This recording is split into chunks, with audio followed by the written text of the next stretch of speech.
有些灯挂在天上，像星星一样亮亮的。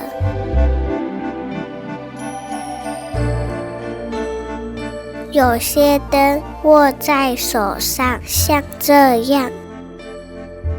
还有一些灯藏在人的心里，看不见，却会让别人的世界变亮亮的。你有没有发现，有些人身上藏着小小的灯？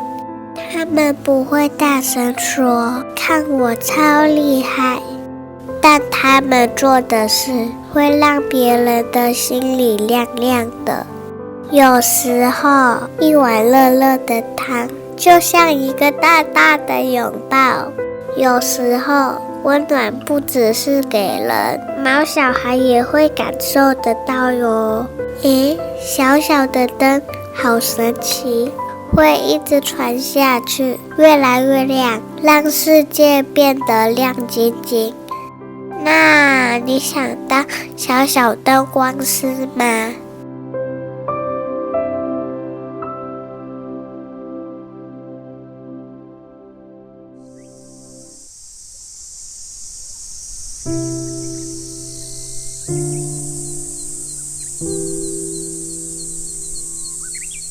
我叫李正修，今年47岁，从小就是路见不平就想见义勇为的人，但那时做人不够圆滑，就算是在帮助人，也会给人一种施舍的感觉。而随着年纪渐长，也历经了许多思考，直到6年前，医生发现了我有口腔癌，让我更加深思，人生的意义到底是什么呢？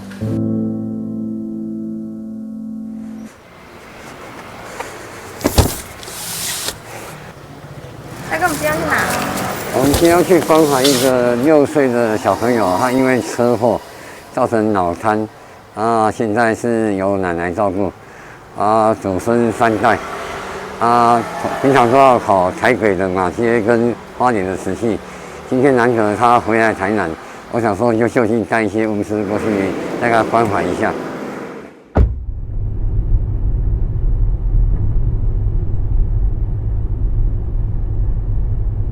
我到楼下再打给你，再开门就好了，嘿。好 ，OK， 等我见，好，拜拜。一大清早，正修哥就载着所需的物资，与多年好友一同前往个案的家中。这就是正修哥的日常。对于坚持在第一线关心需要帮助的人，他的老朋友特别有感触。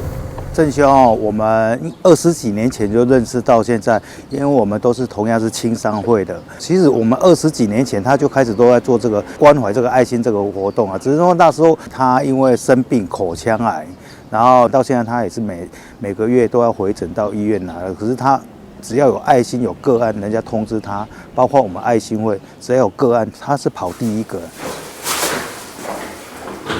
好，你好，你先进来。不用多谢。不用多谢。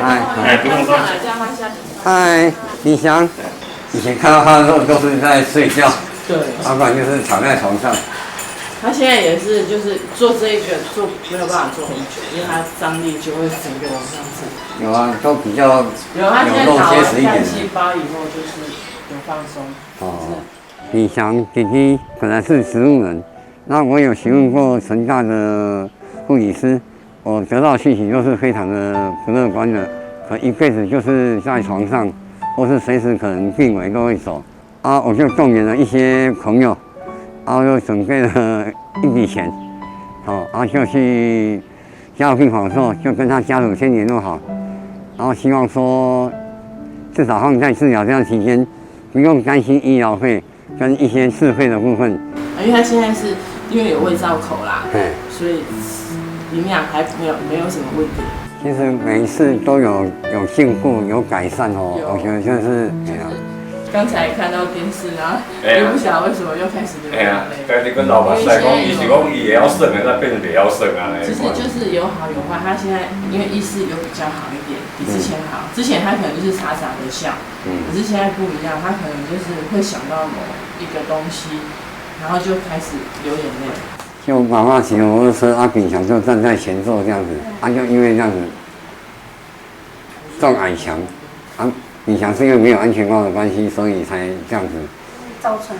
然后他腿骨折断掉，居然治疗1年多都还没有办法康复。你看，当初也是认为说可能不会醒过来，2个月醒过来以后，我就特别的说。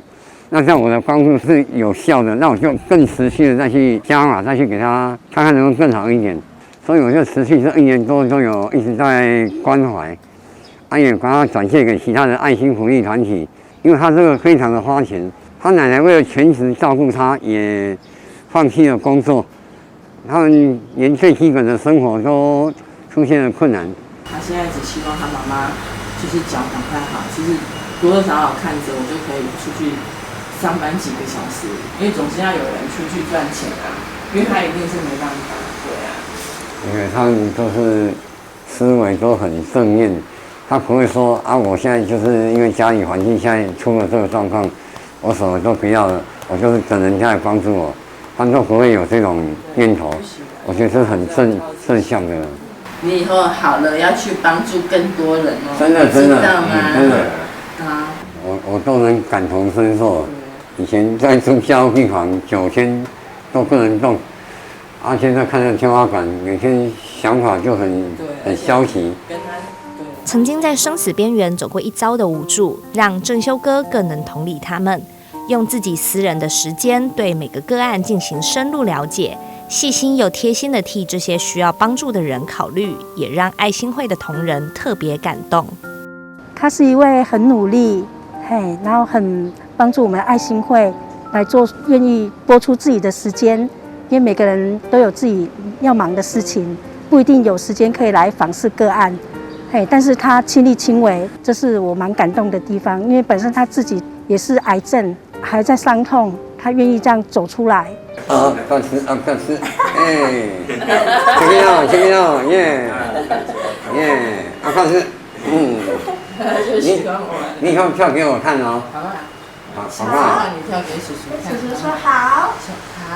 这些个案，他可能他也需要像有这样的管道，可以去找到人去帮忙他。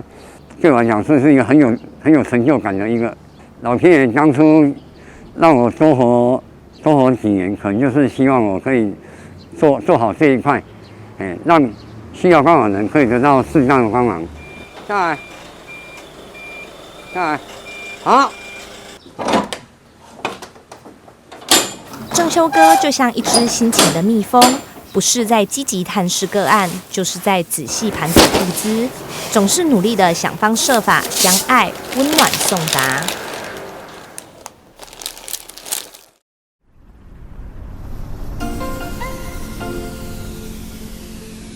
王哥，看一下，最近好啊？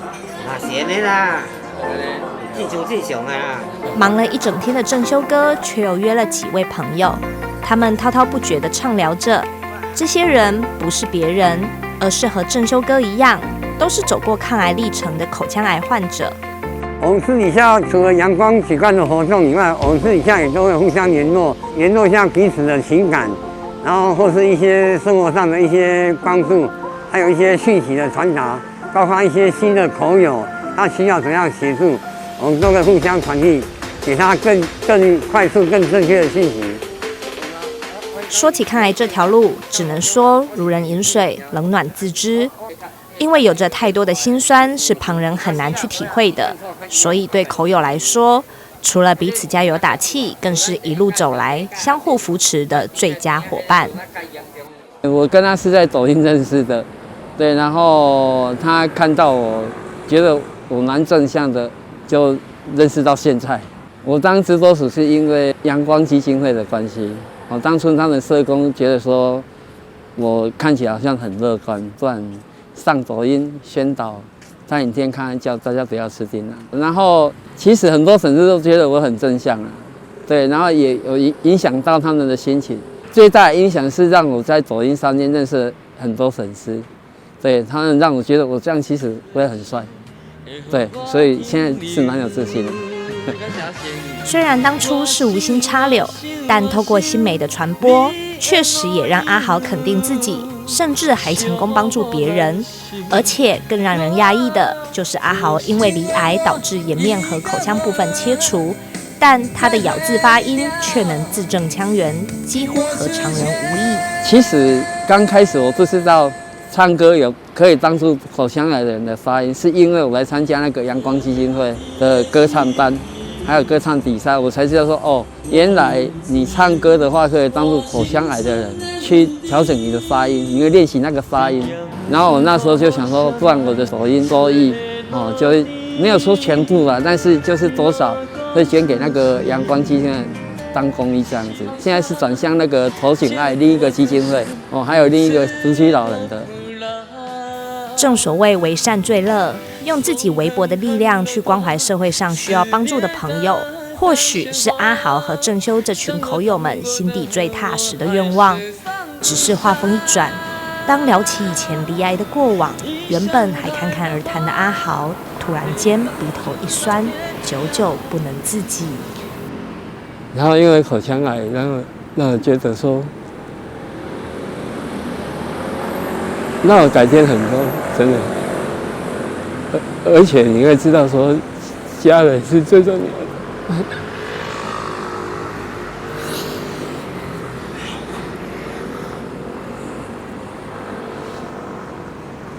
以前太不会想了。其实我很感谢口腔癌，让我变成另外一个。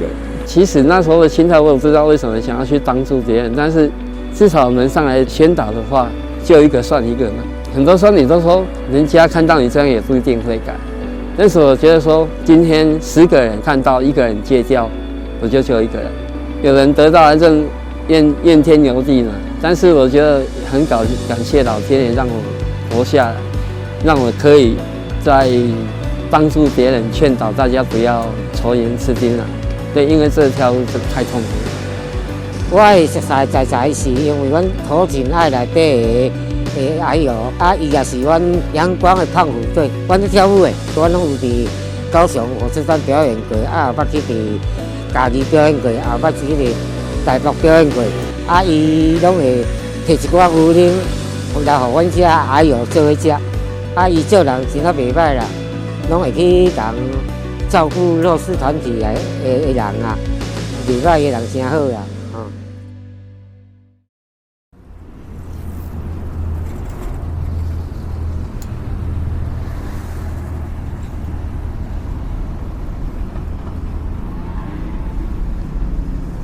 待会旁边这个巷子，就会排成龙，排到这个健康路消费百货那边去了。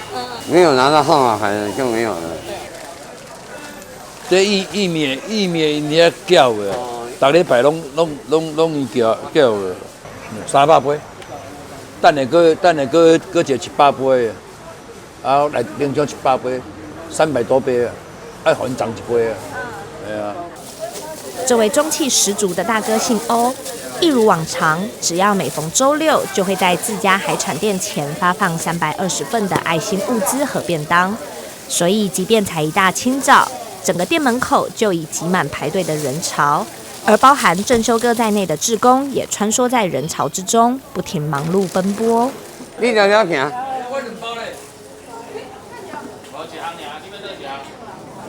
这边那个比较年长的、有身上的会先发，因为他们行走方便，他们发完拿走以后，再开始发那个可以正常排队的。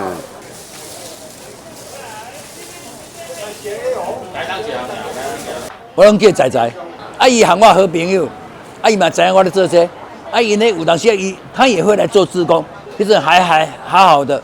过来现在口腔癌了开始，他的人生改变。他的人生改变了，伊帮忙真济人。我最近一个案例，一个囡仔得到血癌，阿修来甲我倒脚手，甲这个囡仔倒脚手，因为他的费用要自费嘛，伤济钱。阿修去找癌症基金会，我们帮忙，互这个囡仔伊食堂免拿几条钱，互伊减轻伊的负担。不论是急难救助还是爱心志工，欧老板和正修哥这么多年来总是很有默契的互相扶持。而讲话十分豪气的欧老板也不讳言过去的他曾吸毒闹事，甚至锒铛入狱。最终看到母亲老泪纵横，整天为他操心的样子，才总算浪子回头，也一步步的慢慢做出了成绩。所以为了感谢社会过去对他的包容，还有信仰一路的陪伴，这10几年来自掏腰包，除了疫情从没中断过。而老板行善的善举也感动许多人，于是大家纷纷响应活动，有钱出钱，有力出力，渐渐有了现在的规模。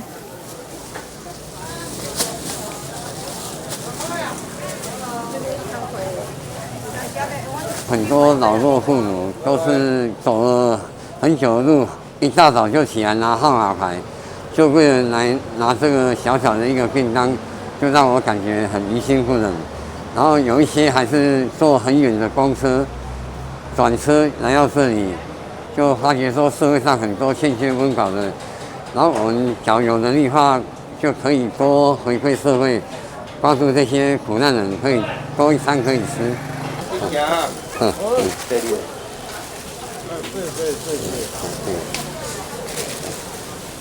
来，辛苦。来，辛苦。平安，辛苦。平安，好。平安，谢谢。对正修哥来说，不管是关怀弱势，还是发送便当，只要哪里有需要，他都分外珍惜，全力以赴。因为对他来说，可以继续行善，除了是上天的恩赐，更是一种善的循环，一种潜移默化的行动展现。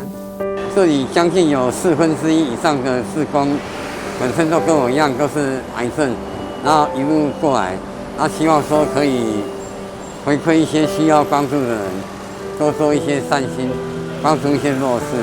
就跟我以前的心路历程都是一样的。然后我在甘葛这个爱心便当发放中，我有认识到一个叫草哥的舌癌患者。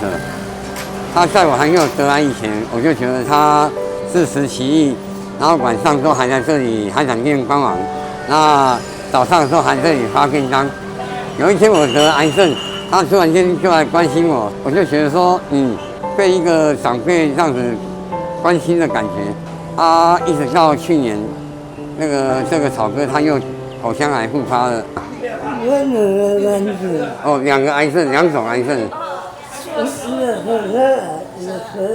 复发变口腔癌，所以挖掉旁边那里的那个。他晚上都还在这里帮忙，海产店这里。这个主意，按照那么办多了，你只是说，女人。得口腔癌、得舌癌，那也造成癌。一些人按那个这别人，应该的身体完全的，那这个身体啊，那的人造成癌。虽然说本身是这个人，这是癌，但是认真人。正所谓德不孤，必有邻。大家都用自己的方式帮助他人，把爱传下去。小小灯光汇聚，总能积沙成塔，照亮他人。而帮助可不只传递在人与人之间，还有那些不能开口说话的生命。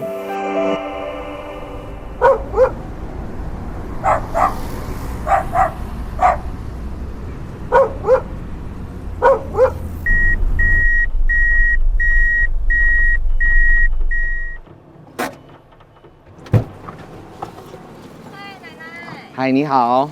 这是一个紧急任务哎。对，我们在学甲这边接到一只往生的小狗狗，它就是车祸，然后有一点头是有点分离的状况，然后艾妈联系我们赶快来帮它处理，因为我们这边其实你们有看到流浪狗很多，所以这边其实很多车子开过去有一些意外，我们前阵子也有来这边接过。她叫周乃杰，朋友们都叫她奶奶。在因缘际会下，一头栽入了动物往生救援的行列。你下面垫往生被就好了。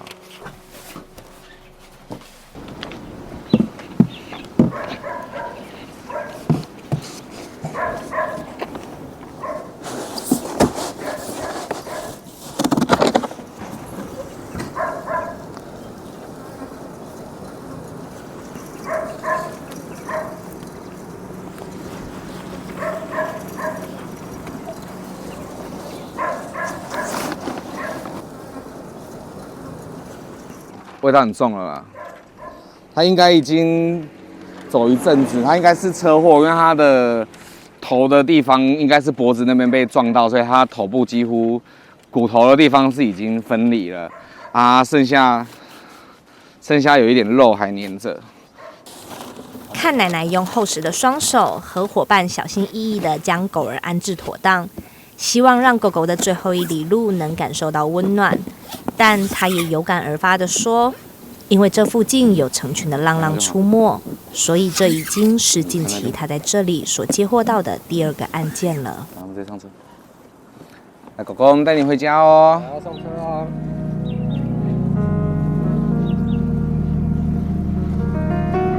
你先放上去。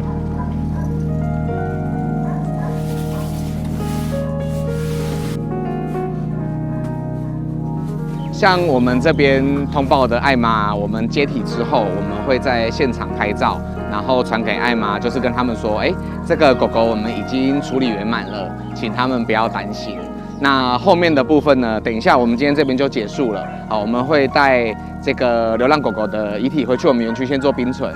那之后排到团体火化之后，我们就会帮它做一个圆满的处理。那它就安葬在我们那边有土地公北北照顾。那我们今天这边，我是一名宠物礼仪师。那礼仪师的工作呢，我们就是在帮这些往生的毛小孩送完他们的最后一程。然后我们也有一些人他们会通报这种往生在路边的猫猫狗狗，然后希望我们去处理，所以慢慢的我们就一直都有在做往生救援这一块。那当然，因为就是不是他们养的，所以他们也是属于这种发善心去帮助这些狗狗啊，所以我们也有给他们一些爱心优惠这样子。然后我们比较常会碰到就是他可能撞完第1次之后。然后后面还会有第2台车、第3台车，所以我们有时候在救路杀的时候，尤其在马路上的那个很危险，就是会把车停在后面挡着，然后我们可能要在那边花一点时间去把他们支离破碎的大体慢慢捡回来。或许有人会问，既然已经是做善事了，为何还要酌收费用？奶奶也不讳言地告诉我们，其实往生救援真的不像你我想的那么简单。加上他们并非公益团体，在无任何补助的情况下，真的只能说打落牙齿或血吞。为了一条小生命，不顾故中的甘苦和危险。像我们比较常碰到这种往生救援的，他们可能是在郊区啊，郊区有时候，譬如说那种定位它是不清楚的，或者说客人他们明明传了定位给我们，结果那个定位是隔壁一条的，然后他们人离开了嘛，所以我们就会在那一条，然后在那边寻，然后有时候就是不清楚，我们就还会花很多时间在那边找大体啦。然后以前大家应该都会有听过一句话叫做“犀鸟吊球桃，犀高帮嘴老”，然后我们比较常处理的是吊球桃，现在比较少了，可能大家知道很臭，比较不会这么做。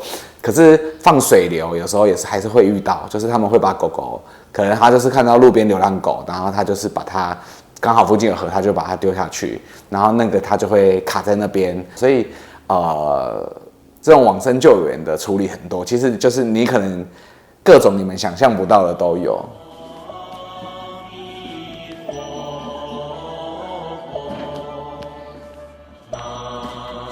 西方善幸福、善保福在上吼，今日爱向有缘众生不幸往生，祈求善幸福、善保福大慈大悲，你会当来带有缘众生，伫你的身躯边好好修行。阿弥陀佛。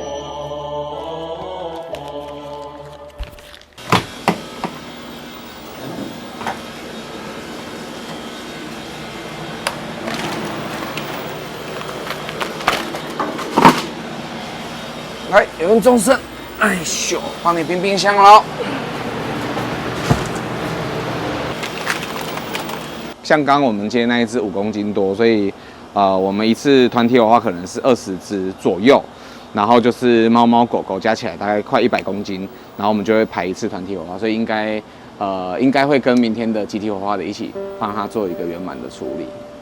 对从事宠物生命礼仪近10年的奶奶来说，帮助这些动物善终只是她日常生活的一部分。但追本溯源，如果民众能有正确的饲养观念，或许就能大幅减少这些无辜生命的离世。像我们1个月就是这种路上碰到的路杀，其实1个月我们大概会有100多左右。像有一些郊区或者说是产业道路，他们就是会有人可能定期在那边养啊，也有可能是有一些民众他们可能不养了之后，他们去那边弃养，所以常常会聚集一群的流浪狗。那个其实车子过去的时候就很危险。然后有一些人他本来养狗狗，他也不会把狗狗收在自己边，他也不会练，他就是让他的狗在外面跑。那这种也很危险。这种流浪猫狗，我们处理完回来之后，我们一定会做一件事情，就我们会帮他们扫晶片。有时候都会找到一些是他有打晶片，然后我们还会透过动保处那边去联系饲主，然后他就说啊没有啊，那个就没有啊，就是晶片上明明就是他的名字，但是就是也会有这样的，我觉得也是有一些遗憾的事情发生。当然也有发生，就是我们有帮他们找到饲主，他有来送最后一程，他有参与他宠物的最后一个告别式，这样我就觉得这就蛮感动的。虽说为善最乐，也都是帮毛孩善终，但宠物礼仪和往生救援可是2个完全不一样的领域哦。打个比方来说，就如同医院的门诊和急诊一样，往生救援不但速度要快，所面临到的状况和难题，其实也让经验丰富的奶奶至今仍时不时的会兴起打退堂鼓的想法。我其实很讨厌做往生救援，因为我那时候刚来，我觉得那个是很恐怖的，而且是味道或者是什么的，所以其实我那时候也是差点没有办法继续工作下去。我就想说，我真的还要继续处理这些大题吗？那是后来有一次，我碰到一个客人，他在新市剪头发，他的狗狗在上班过程中就是跑出去被车祸撞了，那他的身体就是背部剩下一点皮肤粘在一起。然后那时候我就突然升起了一种想法，我想说，哇，这个时候如果我还不能帮他，那我算什么宠物礼仪师？于是我们就帮他狗狗带回家，然后最后好好处理完之后，郭小姐她就握着我的手，就跟我说：“谢谢你，周先生，如果没有你，我真的不知道该怎么办。”然后从那一次开始，我就发现，我好像任何一种状况我都能处理，就是反正就好像就是一个吸气，不管它多惨，我就是就可以开始把它很快速的弄完。所以后来就发现，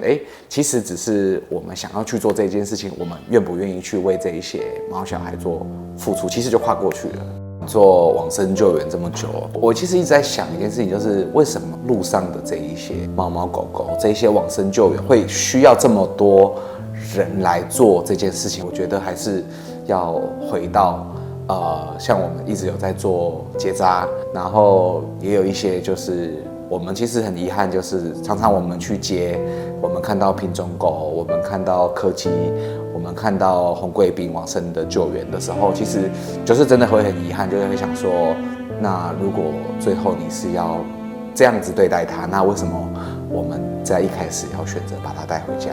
为什么你养了要把它丢弃？所以我觉得除了就是大家都会讲什么领养代替购买啊，我觉得这个也很重要，但我觉得其实真的更重要的是终养不弃养。当我们要对待一只毛孩的时候，我们真的决定要跟它在一起了，我们希望我们照顾它就是一辈子，不然我觉得路上这些问题太辛苦了，太辛苦了，真的太辛苦了。世界上很多美好的事情都是从微小的善意开始，一碗热汤，一份便当，一个生命最后的陪伴，这些小小的灯正悄悄地传递着。你呢？愿不愿意也成为那道温暖的光呢？